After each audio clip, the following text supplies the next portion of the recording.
I think for us right here, it's to remind the public that what we're addressing here is an issue of addiction. It's an issue of addiction that affects across the board, socioeconomics, culture, religion. The fact of the matter is gambling is an insidious disease that affects all of us in the community. But it's even more fabulous that we have the young people behind us that really are growing up in a culture in which gambling is a readily accessible issue, and they have come and stood forward and said that is not the direction they want to take. And I think that is something that is tremendous and to be commended about. And the timing is fortuitous for this press conference today is the fact that as a member of the Public Safety Committee, we are actually going to have a public debate about Keno.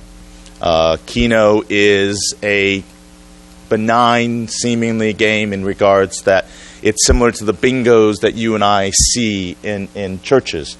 But it is now being promulgated in Massachusetts and Rhode Island, in which these electronic games of bingo are being parlayed into restaurants and convenience stores where young families are congregating, that they are playing this game of gamble, playing this game of chance, and using money to really ingratiate it into the fabric of our everyday living.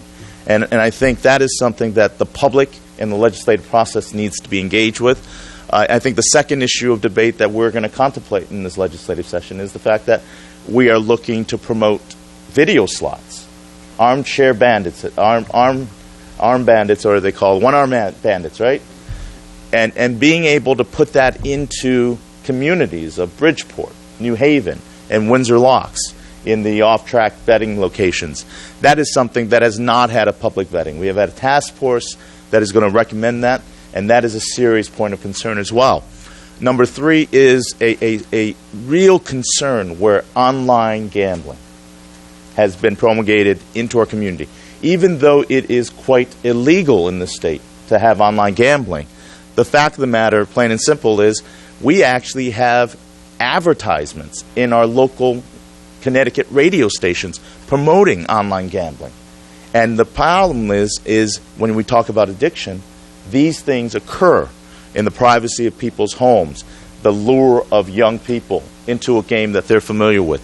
I would encourage that as we begin this month of recognizing gambling as an addiction problem, that we also take on the responsibility as a legislative body to give the due process that whenever we implement new gambling initiatives, that we really evaluate not only the economic benefits and costs to it all, but potentially the unsaid, incredible societal costs that it's going to have. So I want to thank you for having me, but more importantly, I think this is a debate long overdue and hope we continue it. Thank you. Thank you for your time once again, for attending, State Representative.